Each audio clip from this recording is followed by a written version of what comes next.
Each and every night, each and every day. For freedom I'ma fight, in each and every way. Each and every night, each and every day. For freedom I'ma fight, in each and every way. Each and every night, each and every day. For freedom I'ma fight, in each and every way. Each and every night, each and every day. For freedom I'ma fight, in each and every way. They killed Martin, he was leading with love. Knocked the Black Panthers off the map, you know they couldn't see us with guns. Fred Hampton in a pool full of blood. So many assassinations in the nation, we on the run. But I won't run no more, stand and fight in the war. Organize my troops to shoot the truth right through the court. Kicking the door when you lock me out. They see a score after score and they trying to stop me now, but they caught me round. Ain't no justice from the outside, that's only within. If more of our people see it that way, then we gon' win. I mean, we've already won, but feeling the victimhood, disconnected, miseducated, and so misunderstood. Wish I could heal the world if I had one wish. Was pissed growing up, finding out Jenny's didn't exist. I beats with a fist in the air, like my sister with an afro hairstyle, and all black holding it down. Many families broken down from a systematic strategy. Wake up, wake up. What's good? Yeah. Good morning, freedom fighters. Welcome to the dark side of education. I'm your host, Rashad Turner. And this morning, we got a phenomenal woman with us, co-hosting. So happy to have Aaliyah Hodge here today, be my co-host, make this show pop off today on this bright, early Sunday morning. We hope y'all got your coffee, your tea, your water, whatever you need, right? And ready to vibe with us. Again, this is Dark Side of Education. We on Justice for the Cities. I'm Rashad Turner. That's Aaliyah Hodge that you're looking at. Hey, y'all. He's with us today. Good morning, Aaliyah. Good morning. How are you? Hey, real good. How you doing? I'm great. It's a beautiful Sunday. You know, it was kind of rainy last night, but it looks beautiful and sunny today. So. Hey, that's what's up. You know, it's Minnesota, so it'll probably be snowing soon, right? Well, we got a lot to talk about today, y'all. We see it's already jumping. Good morning from Georgia. Well, good morning to you. Thank you for tuning in. Wherever you tuning in from, holler at us. Let us know you up. It's your first time. We glad to have you. We for sure gonna speak that truth. Absolutely. You know, and it's good that we got folks tuning in from all over. You know, one of the things with Dark Side of Education, we're talking a lot about, you know, stuff that's going on in Minnesota, but it's obviously relevant wherever you're at, wherever there are Black and brown children in our public school systems, it probably looks pretty similar, right? Looks pretty similar. I know distance learning has been back up and popping here in Minneapolis and St. Paul. St. Paul Public School Board just voted to not go back to hybrid or not switch to hybrid. What's your thoughts, Aaliyah, just on, you know, in-person, hybrid, distance learning? What's your thoughts? I have so many thoughts. Starting with last year, I think the first thing. Okay, let me try and organize my thoughts. The first thing I want to say is this last year hadn't worked for a lot of kids. Like, I don't think that's a surprise for people. You know, kids were not only dealing with, you know, obviously the pandemic, they were dealing with switching to an entirely different model of schooling. Yeah. Teachers were dealing with that. Parents were dealing with that. So far, it looks like there is a better plan of serving kids in the fall, but I know that there's still going to be a lot of kids who are going to be left behind. And so as someone in education, that is incredibly stressful, because my fear is that the kids who are already so far behind, this period of whatever we're doing right now is not going to do them any benefits, you know? You know, and I think about, there's a lot of our school districts can choose whether or not they want to do, you know, how they want to deliver instruction. There are some districts that are providing computers. There are some districts that are focusing on giving packets. You know, personally, I don't think that packets are an effective way right now, especially for kids who, you know, might be learning English or who might be behind already. And so those districts, I really would push them, to move to something more where there is that feedback between teacher and student, that immediate feedback between teacher and student. I mean, it's like in some of those packets you're talking about, Aaliyah. I don't know if anybody. I mean, we got parents watching. Some of those packets, I remember back in the spring, right, when distance learning first popped off, and some of the packets that were coming home, right, and Shia would say, "Well, we've done this stuff already. This is boring. I already know this, Dad." So it was like, not only was it a packet that was insufficient as far as learning, but it was also a lot of material that, our daughter had already completed. I know other families were sort of saying the same thing, but I think it goes to what's acceptable for our education system, right? And here's what I mean, right? The low expectations that are present and prevalent throughout our schools, that has continued, right? And I think it just shows that, when it comes to our children, right, Black and brown children, we're already not being served by the system. And now here in distance learning, because of those low expectations, that they're sending home packets. You've got school districts that are saying, hey, 15 minutes of time with your teacher per week. All right. So it's just a lot of low expectations that are showing. I wanted to ask you, right? Yep. You work a lot with post-secondary enrollment options. Shout out to people for PSEO. Hey. How is distance learning impacting the PSEO scene right now? So I think it's both positive and negative. So I think it's positive for students who are already, in high school and they're already like, why not do college? I mean, if I'm not going to be, in my high school with my friends or engaging in, clubs and activities, why not just take PSEO courses? So we've heard that from some students, and like PSEO obviously has increased flexibility in scheduling. There's a lot of students who are now having to work. There are students whose families have lost income. Students are having to step up. And so PSEO would allow that flexibility versus like some schools are doing all synchronous learning. Some schools are doing, a model of synchronous and asynchronous learning. But PSEO, it's really you do your own schedule. So if you want, a morning class and then you want to take a 4-hour break and then you want to work until 9 o'clock when you get back from work, that's fine. Or if you only want to go to school Monday, Wednesday, and Friday, that's fine. But from our flexibility, especially during this time when students are juggling multiple responsibilities. But then from the student side, students are also dealing with, I've talked to a few PSEO students, and that's the amount of work that they're being asked to do now. I mean, some of it seems like busy work from the feedback from them, and some of them are just like, it just is almost ridiculously like onerous, the amount of work. And I think, professors are trying to balance between, they have not really, I mean, in the spring they taught a little bit, but they have not really had to teach in this way previously. Right. And so that's what some students are saying, that there's a lot more work this year than there ever was. Because a lot of the work that you would have to normally get in the classroom, or the benefits of working in pairs or little small groups in the classroom, it's not really translating to some of these recorded lessons, and so there's going to be extra readings or, extra times outside of the class itself that students are being made. So I think it's both good and, bad, some of the students' feedback. Yeah.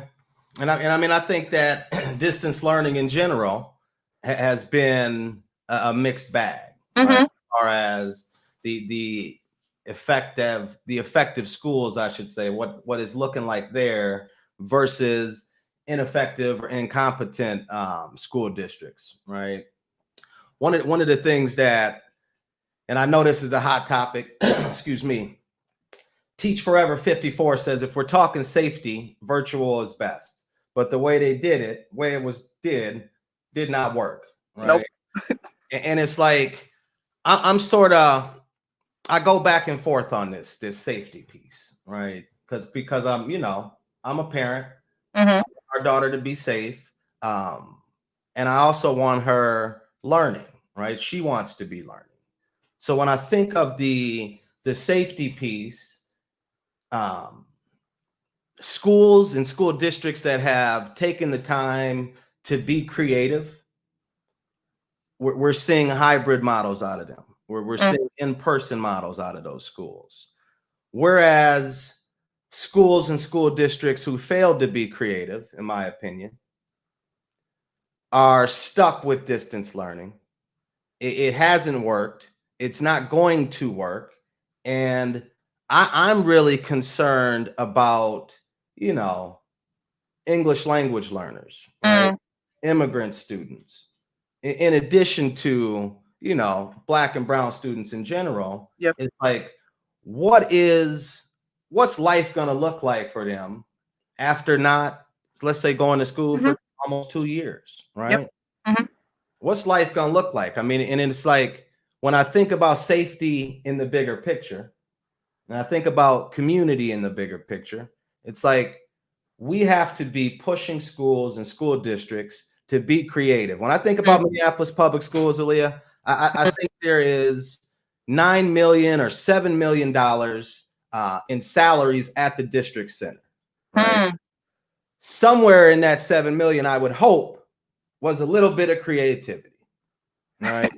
I mean, what's your thoughts on the safety piece? Yeah, it's like, I feel like we're losing children every day now. I mean, children. I like you said, it's complicated. I mean, we are losing children. We definitely are, and our effects might not be felt this year, but we're gonna feel them. And we're gonna see them. We're gonna see them in graduation. We're gonna see them in, college readiness. We're gonna see these effects of these last, 16 almost. Well, it's gonna be 16 months at least. Wow. But I mean, and even within the hybrid model, there are different approaches that some schools are doing. I know some schools are looking at, bringing in their EL students, bringing in special ed students, and bringing in, certain students that, are their title students to have in-person class. Those are districts that are trying to be flexible, or at least trying to think creatively. There are some districts that are still, though, like you said, everyone, you're still in distance learning. Like, nobody will be in. Those that are trying to reach out to those highest need students, I appreciate the work that they're doing. But I'm still stuck with the question, is it enough? Yeah. Is it enough for our kids to have, one day in classrooms, or they drop in and they're like, okay, this is just a work for the day, and then you leave. As I said, education right now is a very interesting and a very dynamic space. And like you said, we will definitely see the slide next year. We will definitely see, I mean, I don't even know if MCAs are going to be held this year. But when they are held, they're going to try to stop them. They're going to try to stop it. Well, then when they are held, I mean, that's a case study in itself. When they are held again, what that will look like, what those scores will look like. And I understand there's people on both sides, scores aren't everything, but it all depends on how you want to measure student success. I'm super not creative in this regard, because I feel like kids should know how to read, and they should be able to do math, and we should be able to say, hey, there's a test that shows that you're able to do these things. Exactly. I know it's a proficiency test, and people get all kinds of iffy about those tests, but I feel like that is the bare minimum. Like, all students in Minnesota should be meeting their grade standards. And it's like, I totally agree with you, right?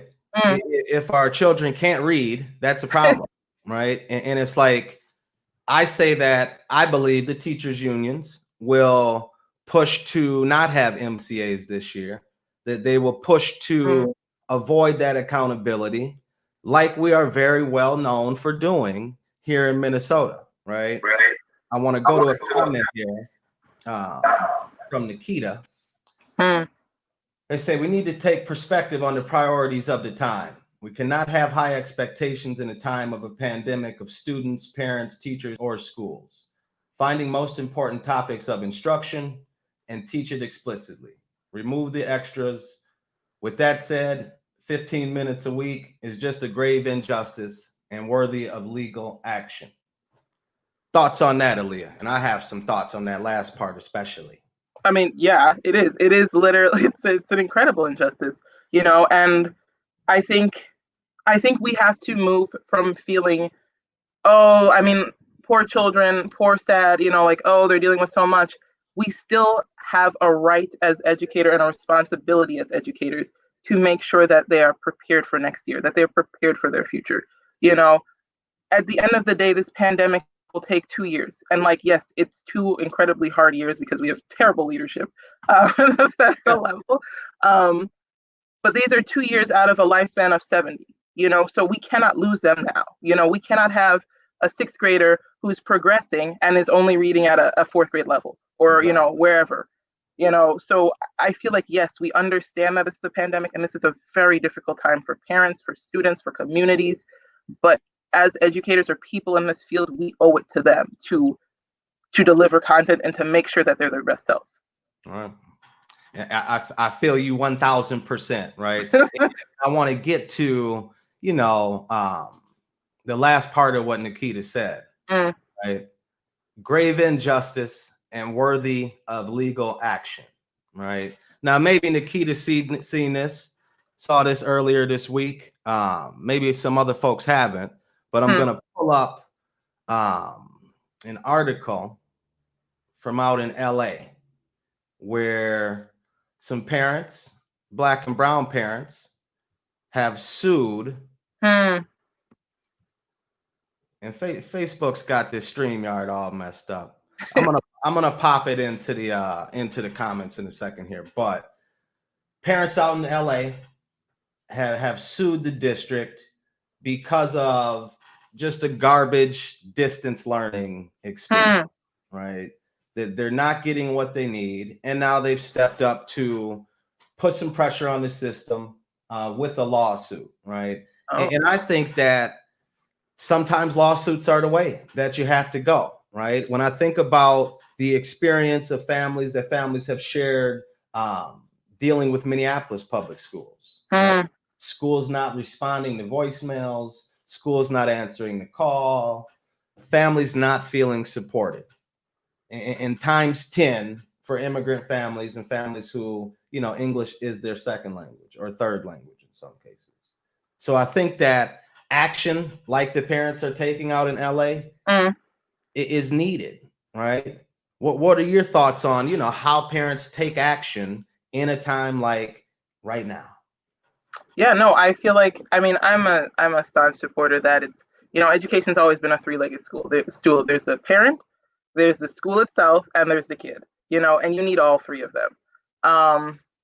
And so you know, from the beginning, if parents have concerns about distance learning, they should voice those concerns. And those concerns shouldn't just be brushed to the side and been like, oh, sure, that's interesting, but we're going to put this in some other time when we can afford this. Or, well, funding. I mean, I hear that so many times. And I'm constantly like, if we believe that education is important as a country, if we think our children are important, then we need to be better at this.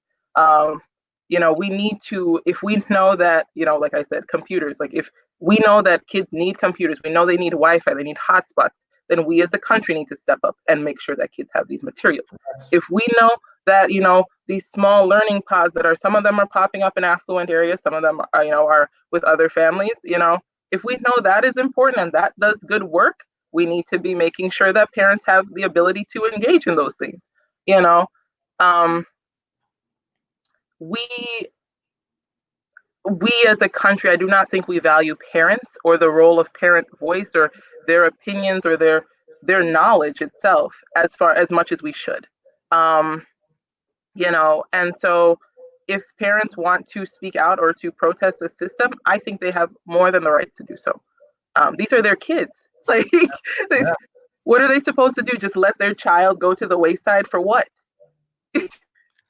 And it's like, I think right now, Aaliyah, you know, one of the narratives we hear around, you know, parents of color in particular, is that we don't care, we're not engaged, you know what I mean? And I think right now systems are seeing that, well, that's not the case, right? Because I've said this, that even the parents who are facing the most barriers, right? Even the parents who are going through the most and might have so many distractions that, normally they're distracted with something, right? When it comes to their child's education. Those families, those parents right now are even stepping up to say something, right? So I think it shows that families do care. Oh, Black absolutely. and brown parents do care. And it's like one of the ways that, we've gone about going after the system a little bit is our boycott of Minneapolis public schools. And it's something that I know families in St. Paul have reached out to start to organize around. Families out in the Anoka-Hennepin School District have reached out to start to organize around. So it's like when you think of the power that parents have, a lot of times the systems, just like with that PSEO information, the systems try to hide it, right? Yep. Try to keep it from us. And it's like my grandma would always say, if you knew better, you do better. Right? And one of the things that Minnesota Parent Union, we pride ourselves on getting families information. Yep. Right? We don't need to tell parents, hey, do this, do that. We get them the information. We sit down, chop it up, get organized, and we start to push the system. And that action piece made me think about the boycott, because I didn't even give an update on the boycott. But as of last week, I want to say 55 or 65 children have found better schools outside of Minneapolis public schools. We had an increase, a small little increase in the number of families who were choosing to do homeschool. But we're seeing that action. We're seeing parents take action because they have the information that the system tries to hide from us. And, one other thing on the boycott, right? If you're in Minneapolis and you're driving around, take a picture when you see that billboard, right? Because we're turning up the volume on Minneapolis public schools. We've got some billboards going up tomorrow. Oh, I'm so excited to see those. So Nikita, thank you for getting me fired up about action. You reminded me about the billboards that are coming out. You reminded me to remind everybody that's watching, parents have the power, right? We have to get the information. We have to do what's best for our children, just like we always do, but we need that information, all right? One of the things that has been just very, very frustrating to me this week is this sports over school. Sports over school. Here in Minnesota, our state high school league had postponed football to the spring. I think volleyball, swimming, some other sports or whatever. We have a lot of districts here who are doing distance learning. And somehow our school leaders, our state leaders, think that it is okay to have our children out there playing sports, but not in school.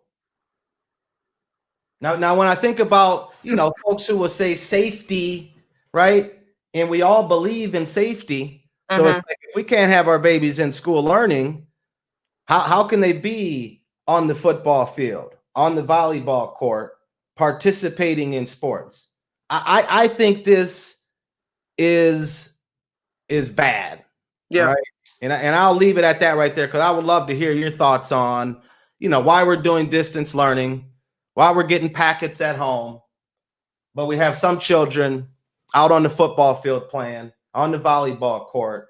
What's your thoughts, Aaliyah? Because I started tripping when I was reading these. No, I remember this debate, sports in schools, it reminds me, there was, I think last week or the week prior, the mayor of Louisiana, a Black woman, she was talking about how the New Orleans, the mayor of New Orleans, she was saying that New Orleans will stay in phase 2. And there was all kinds of reporters like, well, does that mean that we can play football? Does that mean our kids can go back to sports? And she was like, you know what phase 2 is. We have been in phase 2 since the spring. Does that mean there's sports? No, there's no sports. And everyone was in uproar, and everyone was like, oh, no football. And so, maybe I'm showing my hand as a non-athletic person, but Well, is that really where we should be focusing our time right now? Not at all. Not at all. And I consider myself an athlete, right? I don't reminisce on my sports days. My body's getting too old now, so I've kicked back. But I consider myself an athlete. Our daughter has, been a gymnast. She's done swimming before. She's played soccer before. There's no way that I would accept a school or a school district telling me, well, Shia can't learn in school, but if she wants to make us some money on the swim team, we've got sports going, right? Because I think that's the thing that some folks might overlook is that we hear about college athletes being exploited, right? But we don't hear about, or we don't talk enough about how our high school children, student athletes are exploited. And I think this is an example right here where, even if I'm putting my athlete cap on, the thing that I would always hear as a youngster is like, hey, only a few people are going to make it to the league, right? Yep.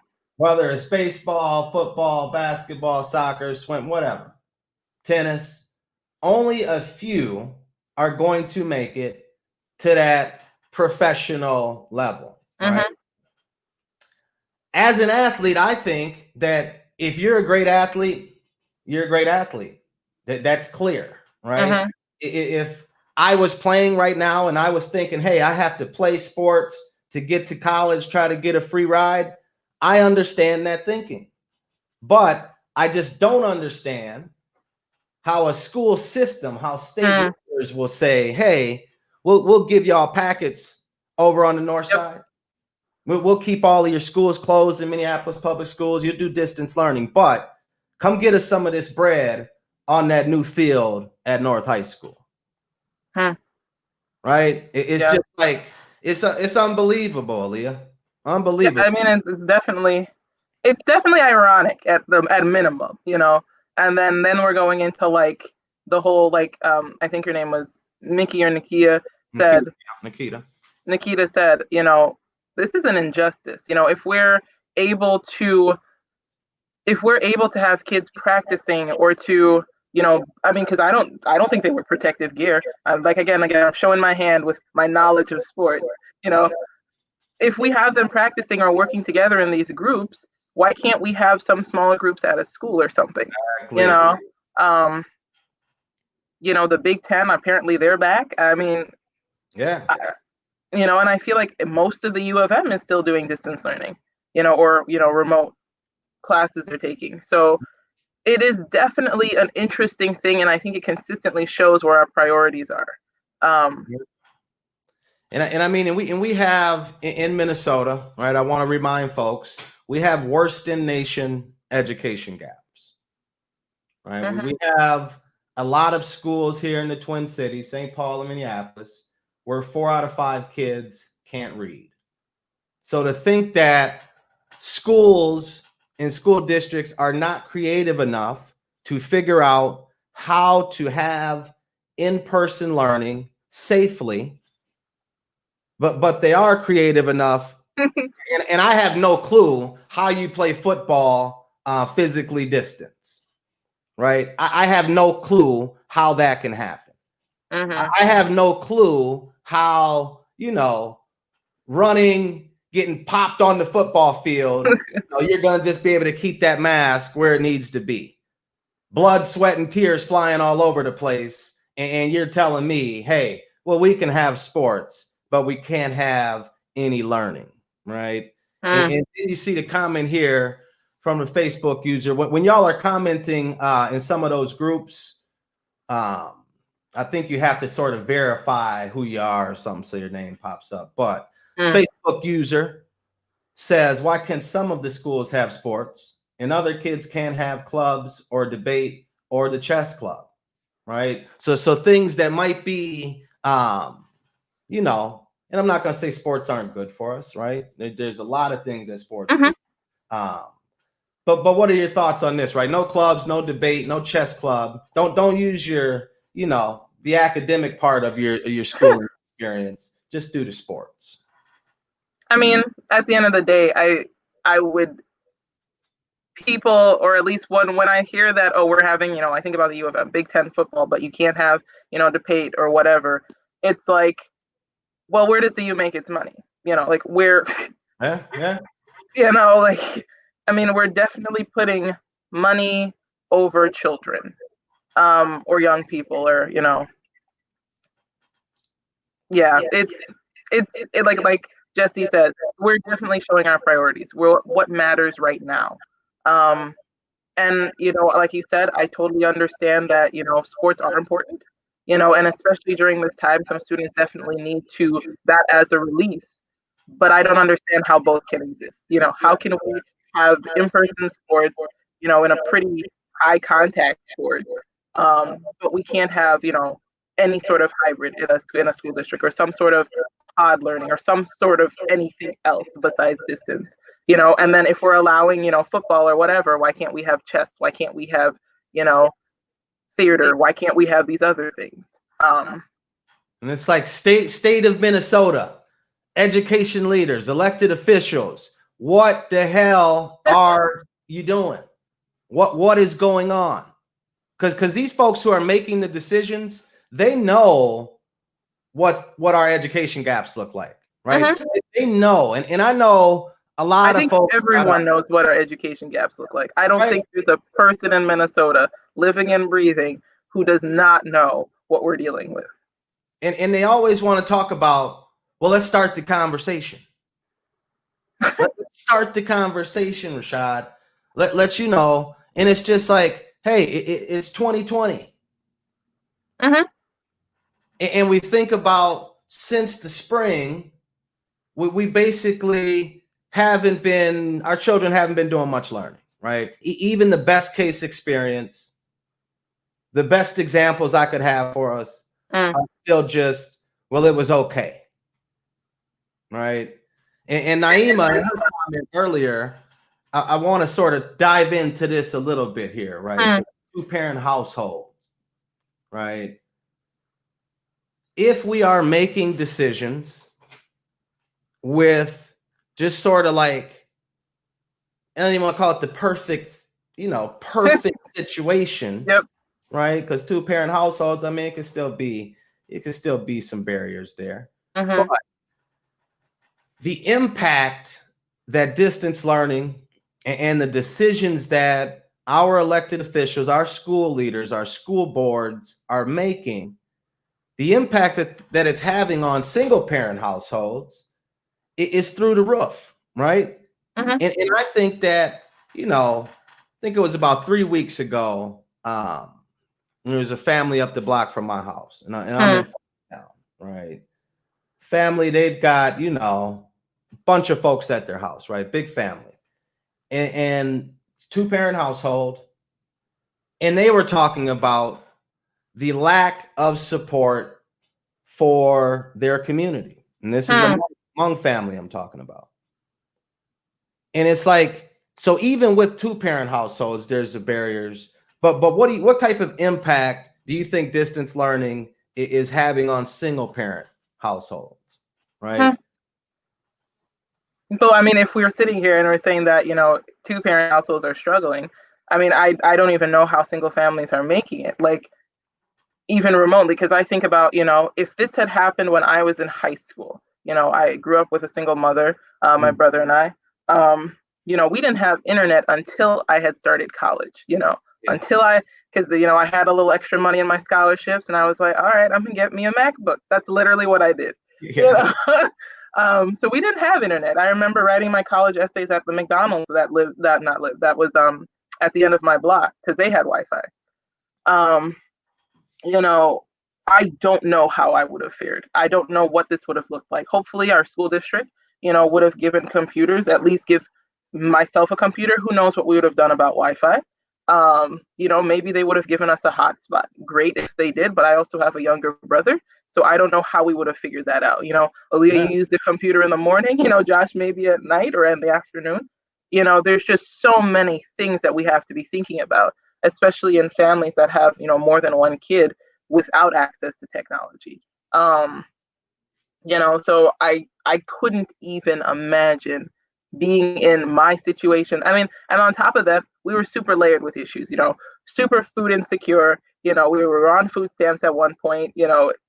I couldn't imagine my family being in this situation right now and expecting my brother and myself to be successful.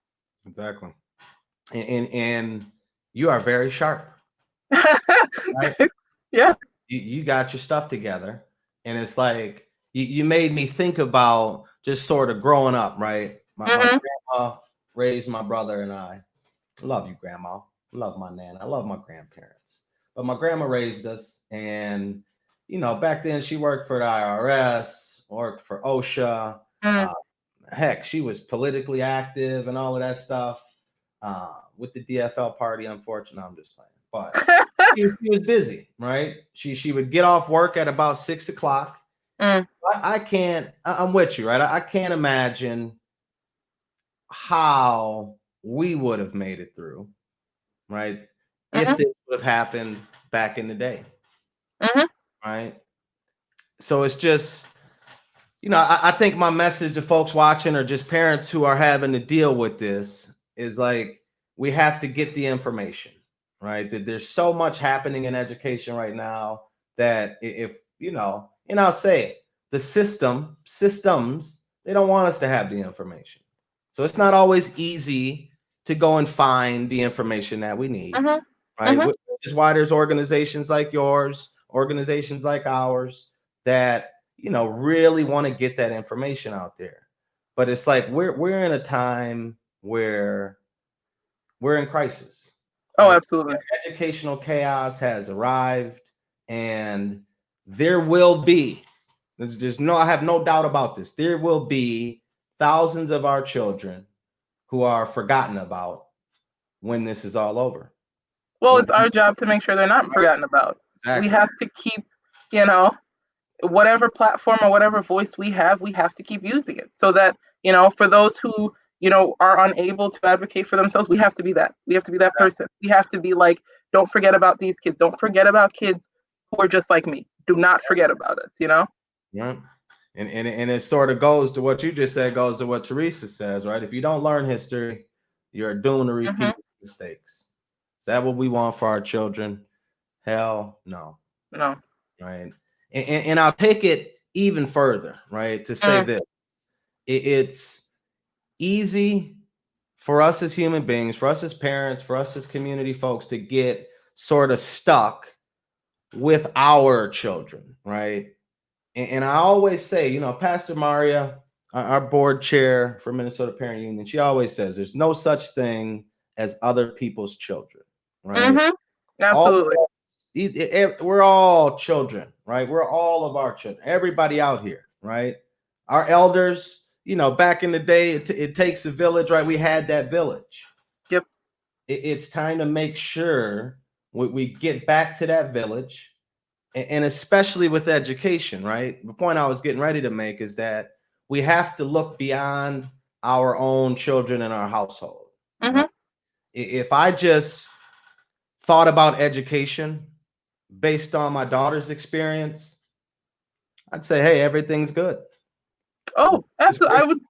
I'm sure my mom, she could probably say the same thing. Like, one of her kids, she had a master's at 21. The other had an associate's before high school. She'd probably sit there and be like, hey, it works for me. But that's not the situation for everyone, Exactly. That's not the lived realities of the majority of our kids. And that is, we have to keep that focus. Right? We have to keep the focus on our children, all of our children, because it's like, once you start to get caught up, and I see this happen a lot on Facebook in the comments, people saying different stuff. But once we get stuck on just the children in our household, we can start to forget about folks. We can start to think that everything is all gravy. And then I would say we're a part of leaving our children behind, right? We're a part of that upholding a system that isn't working, And that's the thing, right? we can't be a part of the system if we think that we need to tear down the system, right? And I ain't gonna go ham. John Thompson, I seen your request for 10 minutes of my time on the phone. You know, you can call me anytime, brother, right? But when I was thinking about we can't be the system if we're going to change the system, my brother John Thompson popped up in my head. So John, if you're watching, I'd love to have you on the show. We can wait till after the election so I don't get you in any trouble, but I'd love to have you on the show so we can talk about the system, the education system. All right, brother. One of the things I know you wanted to talk about a little bit today, Aaliyah, and you know, it's something that I think about. It's something that we've been dealing with or having to read about. Is teacher licensure. Right? One of the reasons, you know, when you talked about wanting to talk about this, I think it's important, especially we have this platform to get this information out there. I think it's important that we keep our eyes on everything. Absolutely. Right? And I'm always talking about the barriers that are created by our teachers unions here in Minnesota, by teachers unions around the country, right? And I won't get you in any hot water or nothing like that. Take it easy. We got a guest co-host today, y'all. So I'm gonna, you know, be mindful. But with teacher licensure, I think that it's another example of how the teachers unions keep Black and brown folks out of the classroom. Another example of their white power agenda. Oh, excuse me, I forgot. I thought you said no trouble. I know. I'm sorry. Another example of how they keep Black and brown kids at the bottom, right? What's your thoughts? Teacher licensure. You don't got to dive all the way in all the union like that. Yeah. I'll remove you from the feed at the end, and then I'll go in on them. No. So I mean, I'm a staunch believer, and if there is any, you know, to backtrack a little bit, if there is any outcome as a result of a policy or a procedure that has a disparate outcome on a specific race of people or a group of, you know, people of color versus white people or what have you, then that policy or that procedure itself is racist. Exactly. You know, the people who might be, you know, doing the work, they might have great intentions. Maybe they've done all the cultural competency training, you know, what have you. But that system itself is a system rooted in racism, you know. So when I think about licensure, you know, it's supposed to ensure that we end up with well-qualified, you know, great teachers. But it really, right now, it seems like it's being a means to drive teachers out of the profession. You know, there is, you know, obviously a emphasis on highly qualified teacher, and a lot of states, in a result of that, raise their certification requirements. You know, and in a lot of those cases, it meant that adding more hoops to jump through and more layers of bureaucracy for teachers or people new to the profession, you know. So I think about myself. I had, you know, worked as a para at a charter network probably about 4 or so years ago. For some reason, I left policy school, and even though everyone told me, they're like, you studied policy, you did not study, you know, instruction. I was like, I'm going to be a teacher. I'm going to work in a classroom. It was the hardest job to do and probably the hardest job to leave, you know. But that aside, I worked with some phenomenal paras, some phenomenal EAs, some people who showed their incredible love for kids. You know I've told you that I've had people, you know, we had a student who never did Halloween. You know, she made sure to get permission from his mom, took him out to trick or treat, made sure he had a little Batman costume. You know, we had parents who were like working on weekends to make sure kids were supported.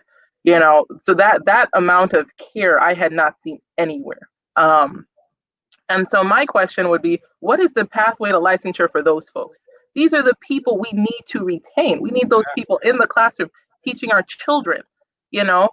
I looked at some of like the licensure requirements. So when I left teaching or being in the classroom, I had wanted to, when I was at St. Thomas, while I'm still there, well, during my time at St. Thomas, I had wanted to join their principal's program. I think it's a school leadership program. You know, and I'm going through, because I don't have my own license. I'm going through the requirements, and some of the requirements are, let me get the actual things. 320 hours in administrative duties, over 1,000 hours of on-the-clock experience related to teaching, including 8 weeks of supervised teaching. And a lot of this is unpaid, and so people aren't talking about say that. Yeah. Exactly. This is a barrier. This is a huge barrier. What am I supposed to do? Leave my job? you know, what are a lot of people who want to join or be in this profession supposed to do? Are they supposed to say, you know what, I won't eat for a couple months? No worries, I'll eat bread and water. No, that's not realistic. Or I'll sleep in my car. That's not realistic, and that is obviously a barrier for low-income people or students of color or students who've already taken out a crap ton of loans. To then saddle them with even more debt. I think about licensure portability. That I can come from Massachusetts, I grew up in Brooklyn. I could be a teacher in Brooklyn, in Flatbush, in East New York, and I couldn't take that license and teach in Minnesota. I couldn't teach in the Minneapolis Public School District. Yeah. Does that make sense? It makes no sense at all. Right? I mean, and the thing, like you talked about the money piece, that barrier, right? Mm-hmm. This is another thing that, folks at the Department of Education, the teachers unions, our elected officials, they know what the barriers are, right? Those barriers absolutely aren't something new to them, yet it's still a requirement, right? Mm-hmm. And it's just like, we have all of these calls for more teachers of color, right? And I'll go to an example. When I was with Minnesota Comeback, one of the investments that we had made early on, I think even before I had joined the team, was about $1 million or $2 million into Minneapolis Public Schools Grow Your Own program, right? Where they were identifying pairs, EA, the folks that you talked about, the folks that, are closest to the children. Exactly. Right. And anyone who's been in a school, inside of a classroom, whether, ineffective teacher one is in the class or effective teacher number one, the folks really helping to make sure things are smooth inside of that classroom are the paras, are the A's, the TAs, right? The folks who really come from the communities more times than not. Oh, absolutely. Yep. And it's like Minneapolis Public Schools, they knew they weren't going to fight to protect those teachers, the up and, grow your own candidate. They knew they weren't going to protect them. So they probably had about 2 or 3 years worth of EAs, paras, TAs go through this program, all for us to find out at the end of those 3 years, I think only one teacher of color is still in the schools. One. Where are the other ones? Are they at different schools or? Last in, first out. Right? They did this whole program, wanted to step up and do more for the children inside of the school building. And next thing you know, last in, first out.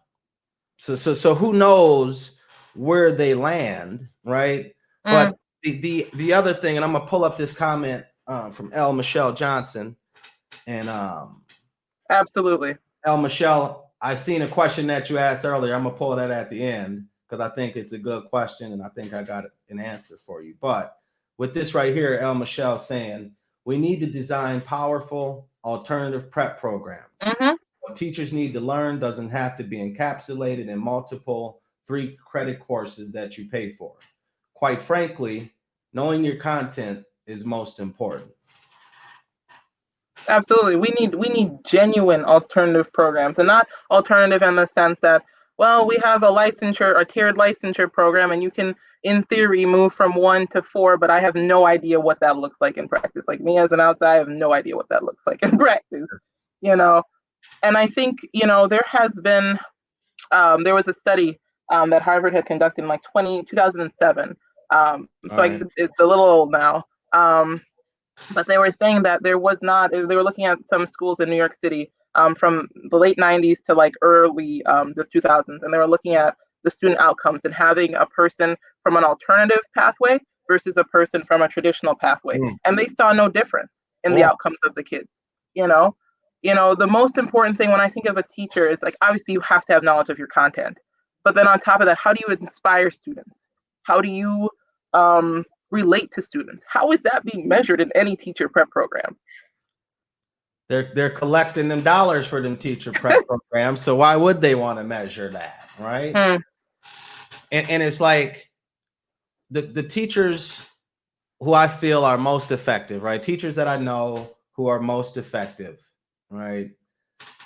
They're sort of, they've got the content down, right? They know that, but they also have that care, right? Oh, they absolutely. That care with that love. And last week I was talking about how, I don't feel, and let me back up a second. Last week I was talking about love or literacy, right? Because you have in Minnesota, we have this thing about loving our children. And I said, like, hey, you don't love my daughter if you haven't taught her how to read. Right? But we have about 96% white teachers here in Minnesota. And the point I was making, like, effective teachers, they know the content, they come with the care, with the love, right? The folks that we know who are in the classroom, the majority of the folks, I would say, are EAs, paras, TAs, who come with that care, with that love from the community, ethnically diverse, right? Look like the students in our classrooms, and we keep those folks out, right? While at the same time, you mentioned cultural competency earlier, while at the same time, we think that we can just teach folks how to love our children. And I don't think that that's possible. I think you care about people, you love people, or you don't. Now, do we dislike people? Yeah, sure. We all have folks that we dislike, but that love for human beings is either there or it's not there, right? And we need more folks with love, with care in our classrooms, right? Absolutely. So I just wanted to say that, and we're coming up on the end of the show here in a few minutes. I want to get to a couple of questions that I'm seeing in the comments. One question, and this is an easy one. Michelle, thanks for a question. Where else do we stream besides YouTube? I'm new to this channel. Well, first of all, thank you, Michelle, for joining us. Hope that you return. You can catch it on YouTube, obviously. You can catch it on Facebook on the Justice for the Cities page, Citizen Ed, Minnesota Parent Union. You can also catch us on Twitter. It's a live feed through Periscope on the Minnesota Parent Union Twitter and at Citizen EDU. So Citizen Ed and Minnesota Parent Union on Twitter. Again, thank you for tuning in, Michelle. I'm glad you was able to join us. One of the other questions I wanted to get to is this right here. Another one. Well, that last one was a comment from El Michelle, but I seen this earlier. It caught my eye.